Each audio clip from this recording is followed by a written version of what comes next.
한 사람의 연 소득이 10만 달러인데 월 소득으로 10만 달러를 벌고 싶다면 인식력을 쌓아야 한다. 그 사람의 연봉이 10만 달러인 것은 그가 원하는 결과는 아니다. 그 연봉의 액수를 월급으로 만들 방법을 인식하지 않았기 때문이다. 그 사람이 그 방법을 인식하게 된다면 앞으로 연봉 10만 달러에서 벗어나지 못할 것이라 한탄할까? 전혀 그렇지 않다. 우리는 정신적 존재이고 정신은 확장과 더 충만한 표출을 원하기 때문이다.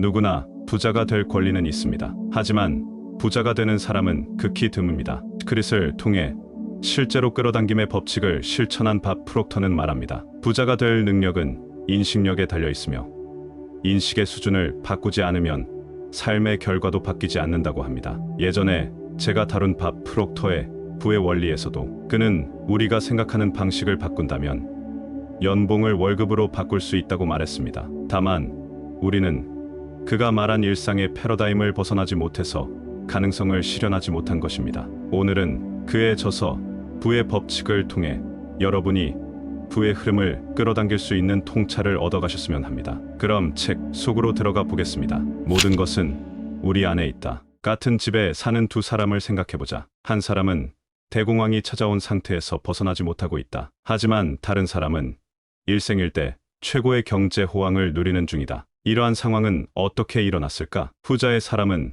법칙에 따라 조화를 이루며 자신이 원하는 바에 대한 멋진 이미지를 가지고 있기 때문이다. 이러한 생각에 감정을 이입하면서 자신의 진동을 변화시킨다. 이에 따라 꿈꾸던 이미지를 삶에서 실현하는데 필요한 것들을 모두 자신에게로 끌어당김으로써 큰 부를 만들어낸다. 반면 다른 사람은 온갖 부정적인 측면에만 집중한다. 이 사람은 자신이 어떤 일을 할 수 없는가만 생각한다. 그렇게 그 사람은 주변의 나쁜 소식이나 부정적인 사건만을 찾는다. 두 사람 모두 틀린 인생은 아니다. 그러나 둘 중 하나를 선택한다면 어느 쪽에 있고 싶은가?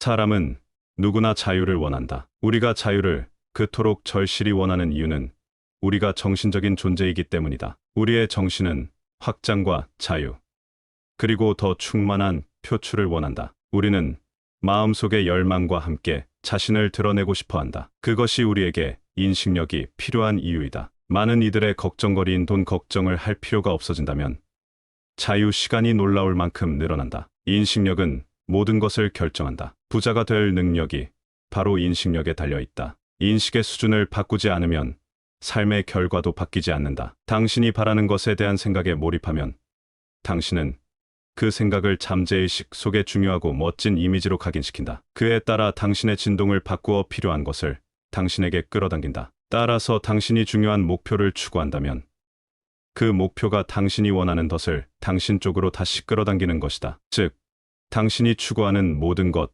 또한 당신을 원한다고 할 수 있다. 당신이 원하는 삶으로 향하는 비결은 인식이다. 그러므로 인식을 넓히는 것이 중요하다. 사실 대다수 사람은 그러한 노력을 하지 않으려 한다. 그러나 당신이 매일 인식을 넓히면서 공부를 게을리하지 않고 삶 속에서 실천할 수 있는 좋은 아이디어를 얻기 위해 힘을 쏟는다면 절대 실패하지 않을 것이다. 오히려 큰 보상을 얻을 것이다. 그리고 모든 일은 결정에서 시작된다. 이 책을 읽는 내내 당신은 결정의 순간과 끊임없이 마주칠 것이다. 그때는 빠르게 결정을 내리고 그 결정을 웬만해서는 번복하거나 바꾸지 말라. 그것이 성공에 이르는 중요한 열쇠다. 그리고 마음을 열고 당신의 아이디어를 깊이 이해하라. 당신이 무엇을 진심으로 원하는지 말이다. 당신 또한 나와 같은 보상을 얻길 바란다. 뿌린 대로 거둔다. 물을 가열하면 물은 물로 존재하지 않고 점차 수증기로 변하면서 더는 물이라고 부를 수 없게 된다. 계속 가열한다면 수증기는 공기나 가스로 증발하게 된다. 수증기가 물보다 더 높은 차원에 있다면 공기는 수증기보다 더 높은 차원에 있다. 이 모두가 서로 연결되어 있다. 이것은 우주의 첫 번째 법칙인 에너지의 끊임없는 변화이다. 에너지는 형태를 갖추어 유지하다가 그 형태를 탈피하는 과정을 끊임없이 이어간다. 이는 당신도 가능하다. 당신은 육신에 깃들어 살고 있지만 실질적으로 지성을 갖춘 정신적인 존재이지 않은가? 그렇다면 우리가 할 수 있는 가장 높은 층위의 기능은 무엇일까? 바로 생각이다. 생각은 어디에나 존재한다. 당신이 물속에 잠겨 있거나 하늘 위에 떠 있거나 길 위를 걷는 등 어디에 있더라도 생각은 가능하다. 그렇게 마음속에 떠도는 여러 생각을 모아 아이디어를 만든다. 당신의 눈에 보이는 모든 사물이 알고 보면 한때는 하나의 아이디어에 불과했다. 목표 또한 하나의 아이디어이며 이를 충분한 시간 동안 품으면 반드시 형태를 갖춘다. 이것이 존재의 절대적 법칙이다. 이 멋진 개념을 많은 이들은 모른 채 살아가고 있다. 결과를 바꾸고 통장 잔고의 자릿수를 바꾸고 싶다면 마음부터 바꿔야 한다. 마음은 곧 움직임이다. 신체는 이러한 움직임을 표출하는 수단으로 마음의 도구이다. 이러한 마음은 의식과 잠재의식으로 나뉜다. 의식은 생각하는 당신의 일부이자 지성이 자리한 곳이다. 당신은 의식 속에서 선택에 따라 무엇이든 생각할 수 있다. 그 누구도 당신에게 생각을 강요할 수는 없다. 당신에게는 선택의 능력이 있기 때문이다. 한편 잠재의식은 감정적이다. 잠재의식은 의식과 달리 거부권을 행사할 수가 없다. 그렇기에 제시되는 대로 받아들여야 한다. 마치 흙과 같아서 무엇이든 심는 대로 자라는 것이다. 나이팅게일이 언급한 것처럼 잠재의식에 옥수수처럼 맛있는 작물도 까마중처럼 치명적인 독이 있는 식물도 심을 수 있다. 그리고 무엇을 심더라도 아주 풍성하게 자란다. 그만큼 당신의 잠재의식은 실제와 상상을 구분하지 못한다. 우리는 의식에서 선택에 따라 생각하는 능력이 있다. 이를 바탕으로 당신이 인생을 바꾸고 싶다고 가정해보자. 그렇다면 삶을 어떻게 바꾸어야 할까?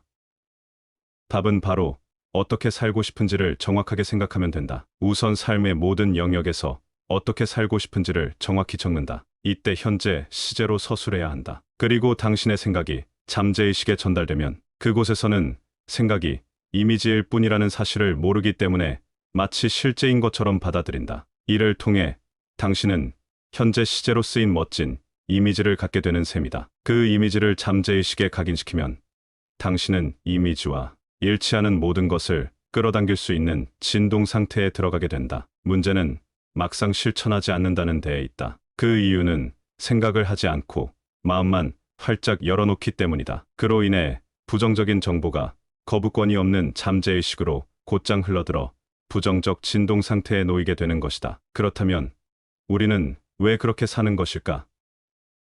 그런 식으로 살도록 설계되어 있기 때문이다. 이는 패러다임, 즉 지금까지의 경험이 잠재의식에 굳어진 여러 가지 습관들 때문이다. 결말의 관점에서 미래를 현실화하라. 워틀스가 말한 부의 과학에서는 다음과 같은 글이 있다. 당신 주위에 무형의 물질이 불을 만들어 낸다고 해서 부가 저절로 형태를 갖추어 눈앞에 바로 나타날 수 있는 것은 아니다. 당신이 재봉틀을 갖고 싶다면 마음속으로 이미지를 계속 품고 있으면서 재봉틀이 만들어지고 있다거나 당신에게 오는 중이라는 절대적 확신을 가져야 한다. 다시 말해, 당신이 마음속에 요구하는 대상의 이미지를 그려야 한다는 이야기이다. 그것도 아주 확실하게 그려낸 이미지를 워틀스가 말한 생각하는 물질에 각인시켜야 한다. 그러면 당신이 심은 이미지는 그대로 당신에게 오게 된다. 당신이 심은 이미지가 당신의 진동을 통제하고 진동에 따라 당신이 끌어당기는 대상이 결정되기 때문이다. 위와 관련하여 나폴레온 힐은 상상력은 세상에 알려진 가장 경이롭고 기적적인 힘이다라고 말했다. 한편 마인드 컨트롤 분야의 위대한 멘토인 네빌 고다드는 상상에 대하여 다음과 같이 쓴 적이 있다. 열망이 실현된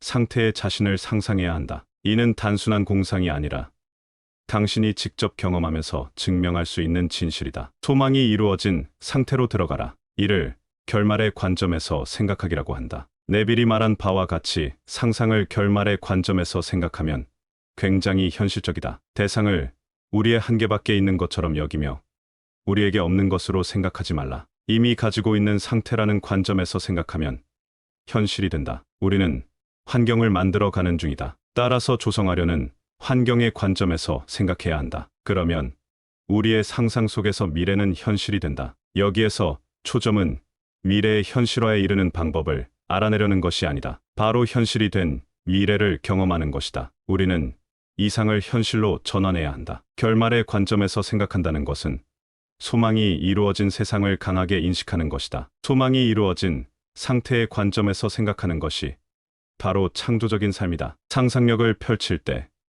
우리의 목표는 외부의 대상을 생각하는 것이 아니다. 바로 그 대상을 진짜처럼 느끼는 것이다. 당신의 마음속에는 크고 멋진 꿈이 있다. 그러니 그 꿈을 목표로 삼아라. 상상이 그 출발점이다. 환상의 세계로 들어가 그 속에서 당신이 바라는 일과 일어날 수 있는 일을 꿈꾸어라. 이를 위해서는 스스로에게 나에게 그럴 능력이 있을까?